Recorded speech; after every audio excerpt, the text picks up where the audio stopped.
दुर्गा नदी के किनारे बसा एक गांव फूलपुर। गांव में कुछ 100-150 लोग रहते थे।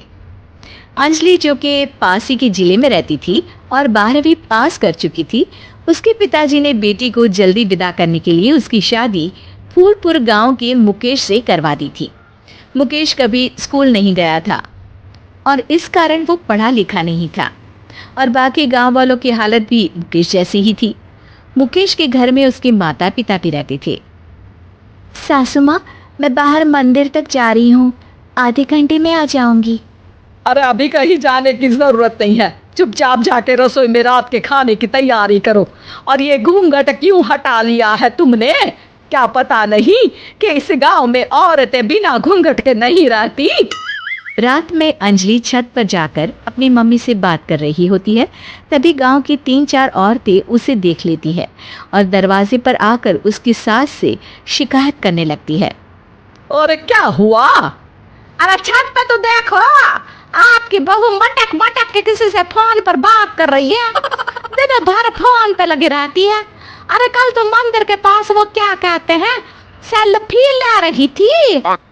शहर की बहू रखना अच्छा शान की बात है, पर देखना इसके लक्षण से ये तो तुम्हारे परिवार को बदनाम ना कर दे। ये पहली बार नहीं था जब सास से गांव के लोगों ने अंजलि की बुराई या शिकायत नहीं की हो। अब तो ये रोज की बात थी। अंजलि ये सब सुन लेती है। जब वो नीचे जाती है तो मुकेश भी वहां आ जाता है। सास कहती है, बेटा, लोग घर आकर शिकायत करने लगे हैं बहू के कामों की। देख लो, पति हो, संयम से रखो इसे। माँ जी, मैं तो अपनी माँ से बात कर रही थी क्योंकि यहाँ कोई बात करने लायक ही नहीं है और अब मैं माँ के पास ही रहूंगी। वहाँ क्या रहना, वहाँ बाहर के लोग तो ठीक है पर घर के लोग भी इज्जत ना दे सके। अरे नहीं नहीं अंजलि, ऐसा नहीं है, धीरे धीरे सब ठीक हो जाएगा, तुम फिक्र ना करो। अरे बस कुछ बोलना ही नहीं है, सर पे चढ़ा रखा है बहू को। सास मुकेश की नरम बात सुन के वहां से मुंह चढ़ाकर चली जाती है। मैं तो कहती हूँ हम दोनों शहर चले जाते हैं। मैं पढ़ी लिखी हूँ, मुझे वहाँ नौकरी भी मिल जाएगी और थोड़े दिनों में आप भी वहाँ कुछ काम ढूंढ लेना। अरे नहीं नहीं अंजलि, हम यहाँ ना गांव का खेत, माँ पिताजी को छोड़कर शहर नहीं जा सकते। माँ पिताजी को कैसा लगेगा और गांव वाले क्या सोचेंगे? ये कहकर मुकेश सोने चला जाता है और अंजलि की गांव वालों द्वारा बुराई का सिलसिला बहुत दिनों तक चलता ही रहता है। लेकिन अंजलि गुस्सा ना दिखाते हुए समझदारी से काम लेती है।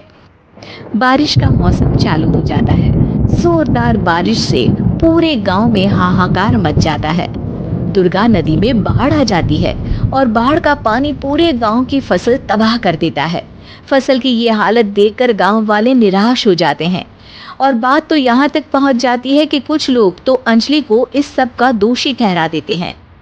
अरे पूरी फसल तबाह हो गई, पता नहीं किसकी नजर लग गई है। अरे जब से चौधरी परिवार में ये शहर की बहू आई है ना, तब से ही गांव की शांति चली गई है। इसके कर्म कांड से माँ दुर्गा नदी भी खुश नहीं है। ये सब सुनकर बेचारी अंजलि रोते हुए अपने घर चली जाती है। कुछ दिन बाद सभी गांव वाले अपनी फसल का मुआवजा लेकर अपने अपने घर आते हैं। मुकेश भी 1500 लेकर आता है। अंजलि को जब पासबुक दिखाता है तो अंजलि हैरान हो जाती है। अरे, ये पासबुक में तो उन्होंने 4000 की एंट्री करी है और आपको सिर्फ 1500 दिए। सच में? अरे वो सरकारी अफसर आपको बेवकूफ बना रहे हैं। सरकार की तरफ से हमें 4000 मिले हैं लेकिन बाकी का सारा पैसा खुद ही खा रहे हैं। आप लोग के अनपढ़ होने का फायदा उठा रहे हैं। ये सब सुनकर मुकेश परेशान हो जाता है लेकिन अंजलि उसे हिम्मत से काम लेने को कहती है और सुबह होते ही मुकेश को पंचायत कार्यालय ले जाती है और साथ में गांव के और लोगों को भी। आप सरकारी बाबू क्या गांव के लोगों को बेवकूफ समझते हैं? आपको क्या लगता है ये पढ़े लिखे नहीं है तो आप कुछ भी मनमानी करेंगे? ये बेचारे दिन रात इतनी मेहनत करते हैं, ये हमारे अन्नदाता है और आप इनके साथ ऐसा धोखा करते हैं। अरे क्या बके जा रही है ये लड़की, किस धोखे की बात कर रही है? अपने कांड करके नदी माँ को नाराज करके हमारा नुकसान करके इसे चैन नहीं मिला क्या? सरपंच जी, इन सरकारी बाबू ने मुझे बेवकूफ़ बनाया है और मेरे हिस्से के पैसे खुद चट कर गए। बस ये सुनते ही सरपंच वहां से दुम दबाकर भाग जाता है। पता चलता है कि जनपद अधिकारियों ने गांव के सरपंच के साथ मिलकर सबके साथ धोखा किया है। सब लोगों का विरोध शुरू हो जाता है और आखिर में अधिकारी सब गांव वालों के हिस्सों के बचे हुए पैसे उन्हें लौटा देते हैं और कई दिन तक सरपंच गांव में लौटता ही नहीं। अंजलि, तुम नहीं होती तो हम गांव वालों को तो पता ही नहीं चलता कि ये हमें हर बार बेवकूफ़ बनाते हैं। हाँ हाँ अंजलि बेटी, हमें माफ कर दो। हम सब तुम्हें बुरा भला कहते रहे, लेकिन तुमने ही आज हमें बेवकूफ बनाने से बचाया है।